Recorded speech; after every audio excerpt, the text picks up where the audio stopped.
Hello friends, आज के video में हम क्लास 4 हिंदी का PT1 का सैम्पल पेपर सॉल्व करेंगे। इससे पहले हमने EVS का पेपर सॉल्व किया था। अगर वो आपने अभी तक नहीं देखा है तो उसका लिंक आपको डिस्क्रिप्शन बॉक्स में मिल जाएगा।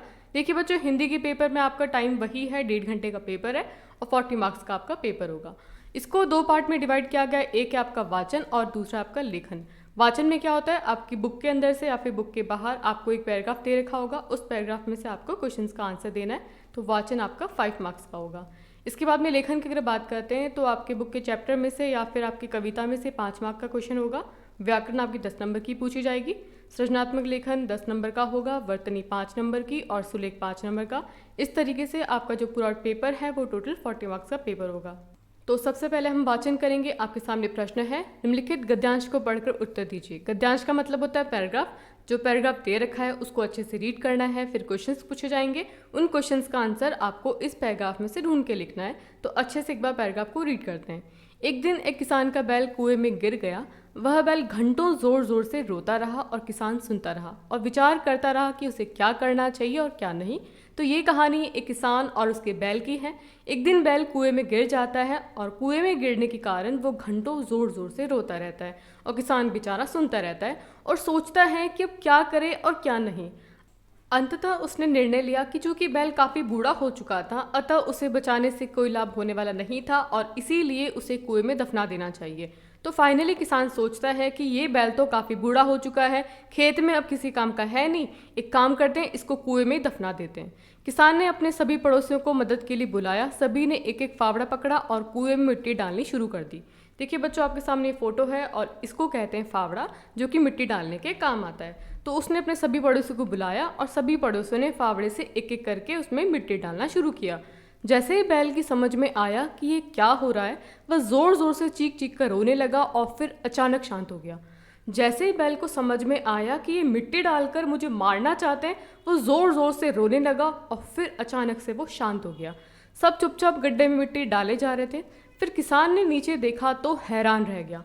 बूढ़ा बैल अपनी पीठ पर गिरी मिट्टी को हिलाकर नीचे गिरा देता था और उस मिट्टी पर चढ़ जाता था। शीघ्र ही वह गड्ढे के किनारे पर पहुंच गया और फिर अपने साहस और सूझबूझ के बल पर बाहर निकल सका। तो देखिए बैल कितना ज़्यादा इंटेलिजेंट था। उसने देखा कि ऐसे तो ये मेरे को मार देंगे, तो जिस तरीके से वो फावड़े से उसके अंदर मिट्टी डाले जा रहे थे और उसकी पीठ पर वो मिट्टी गिरती, वो ऐसे हिल हिल के उस मिट्टी को नीचे गिराता। धीरे धीरे मिट्टी ऊपर आने लगी और वो उस पर चढ़ चढ़ के किनारे तक पहुंच गया।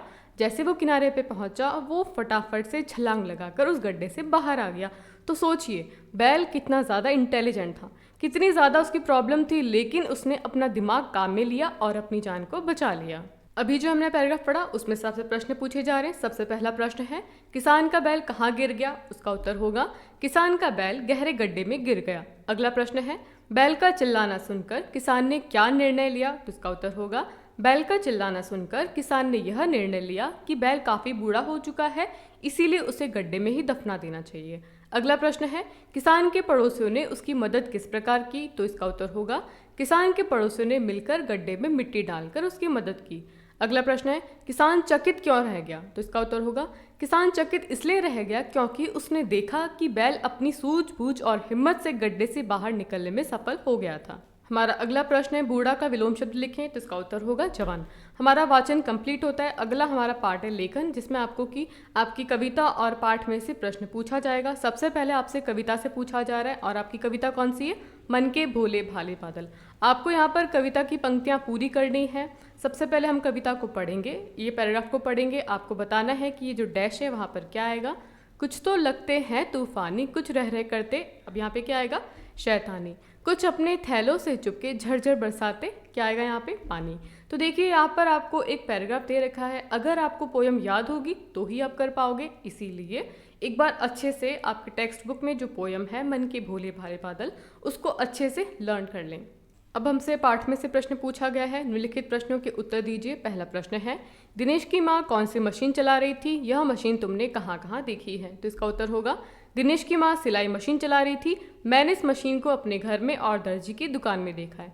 अगला प्रश्न, जब बिरबल से यह प्रश्न पूछा गया कि आकाश में कितने तारे हैं, तो उसने इसका उत्तर क्या दिया?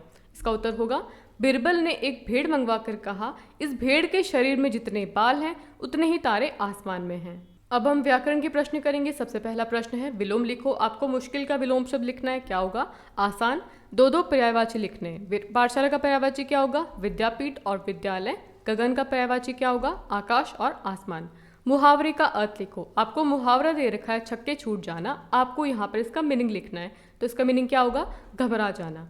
पुल्लिंग में बदलो। अध्यापिका स्त्रीलिंग का वर्ड है, अब आपको उसको पुल्लिंग में बदलना है, तो अध्यापिका का क्या होगा? अध्यापक। अगला प्रश्न है बहुवचन में लिखो। इसका वचन बदल के लिखना है। एक वचन में दे रखा है, आपको बहुवचन लिखना है। गेंद का बहुवचन क्या होगा? गेंदे। अगला प्रश्न है संज्ञा शब्द छांटो। बच्चों आप जानते हो कि संज्ञा का मतलब क्या होता है? जब किसी वाक्य में किसी का नाम, किसी जगह का नाम, किसी वस्तु का नाम होगा तो वो क्या होता है? हमारा संज्ञा शब्द होता है। ठीक है, अब आपके सामने वाक्य है जैसे कि सुमन खेलने में अच्छी है।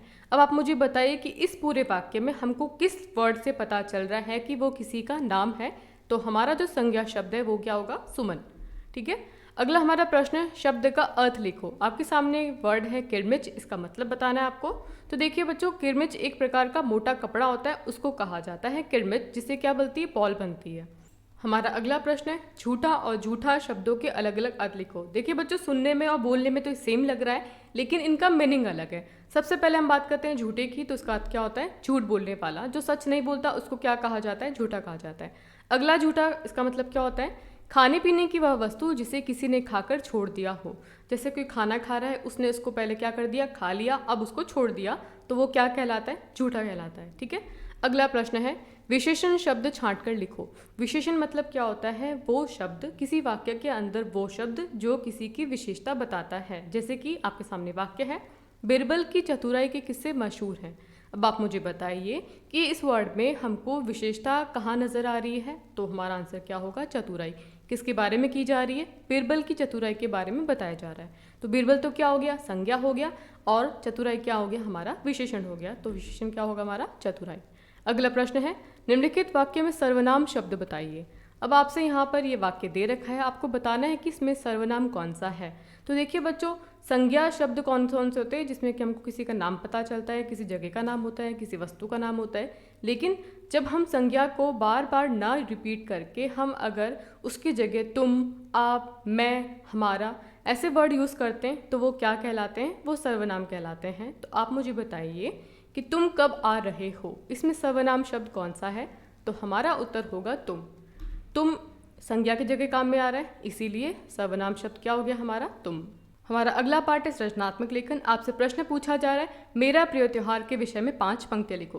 देखिए बच्चों, जो सृजनात्मक लेखन वाले क्वेश्चंस होते हैं इसमें आपको अपने हिसाब से आंसर लिखना होता है। यहाँ पर मैं अपने हिसाब से लिखूंगी, आप क्वेश्चन पेपर में अपने हिसाब से लिख सकते हो। तो यहाँ पर मैं डिस्कस करूंगी दिवाली के बारे में। दिवाली भारत के सबसे लोकप्रिय और महत्वपूर्ण त्योहारों में से एक है। जैसे कि होली, दिवाली वगैरह ये त्यौहार है वो बहुत ही ज़्यादा इंपॉर्टेंट होते हैं हमारे इंडिया में। इस दिन लोग अपने घरों में मिट्टी के दीपक जलाते हैं और घरों को रंगोली से सजाते हैं। बच्चे इस त्यौहार पर पटाखे जलाकर बहुत खुश होते हैं। इस दिन माता लक्ष्मी और भगवान श्री गणेश की पूजा की जाती है। इस दिन सभी लोग अपने दोस्तों और पड़ोसियों को मिठाई और उपहार देते हैं। तो यहाँ पर बच्चों मैंने अपने हिसाब से 5 पंक्तियाँ लिखी है, आप अपने हिसाब से इसको आंसर ऐड कर सकते हो, बट आपको इससे आइडिया मिल जाएगा कि आपको इस क्वेश्चन का आंसर किस तरीके से करना होता है। अगला प्रश्न है बिरबल के विषय में 5 पंक्तियाँ लिखो। देखिए बच्चों, आपने चैप्टर में पढ़ा था जैसा सवाल वैसा जवाब, उसमें हमने बिरबल के बारे में बहुत कुछ पढ़ा था। तो आपसे प्रश्न पूछा जा रहा है कि बिरबल के बारे में आपको कोई 5 लाइनें लिखनी है। जो भी आपको लाइन से याद हो आप इसमें लिख सकते हो। तो हमारा आंसर होगा बिरबल अपनी बुद्धिमानी और चालाकी की वजह से पूरे भारत में प्रसिद्ध थे। बिरबल मुगल सम्राट अकबर के दरबार में प्रमुख मंत्री और सलाहकार थे। बिरबल अकबर के बहुत ज़्यादा फेवरेट थे क्योंकि वो दिमाग था उनमें, बहुत चालाक थे, उनके सलाहकार भी थे, प्रमुख मंत्री थे, इसीलिए वो बहुत ज़्यादा फेवरेट थे अकबर के। बिरबल की अक्लमंदी की वजह से दूसरे दरबारी उनसे जलते थे। और हमारा 5वां पॉइंट क्या है? बिरबल की हाजिर जवाबी से अकबर बहुत खुश रहते थे। हाजिर जवाबी का मतलब क्या है कि उनसे अगर हम कोई भी क्वेश्चन पूछेंगे वो फटाफट से उसका आंसर देते थे।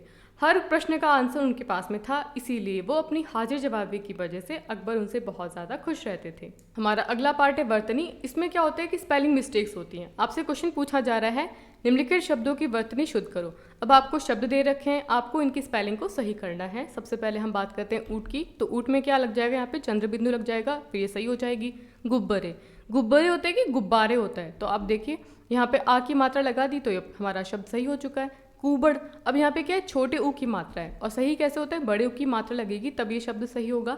बल्लाबाज, बल्लाबाज नहीं होता, बल्लेबाज होता है। यहाँ पे क्या लगेगी, ए की मात्रा लगेगी। अब ये क्या वर्ड है, उंगली। उंगली को कैसे लिखेंगे, यहाँ पर हमारी चंद्र बिंदु आ जाएगी, तो ये हमारा शब्द सही हो जाएगा। तो इस तरीके से आपसे वर्तनी के क्वेश्चन पूछे जा सकते हैं। हमारे पेपर का लास्ट पार्ट होता है सुलेख, जो कि आपका 5 मार्क्स का होता है। इसमें आपको एक पैराग्राफ दे रखा होगा, आपको उस पैराग्राफ को एज इट इज सुंदर हैंडराइटिंग में लिखना है। जितनी सुंदर हैंडराइटिंग में लिखोगे उतने ही आपको फुल मार्क्स मिलने की पूरी चांसेस है। तो देखिए बच्चों, आज की वीडियो में हमने सैम्पल पेपर सॉल्व किया। आई होप ये वीडियो आपके लिए बहुत ही ज़्यादा हेल्पफुल होगा। वीडियो अच्छा लगा है तो वीडियो को लाइक करो, दोस्तों के साथ शेयर करो, चैनल पर नए हैं तो चैनल को सब्सक्राइब करो। मिलते हैं आपसे नए वीडियो के साथ में। Till then take and have a good day and all the very best for your preparation.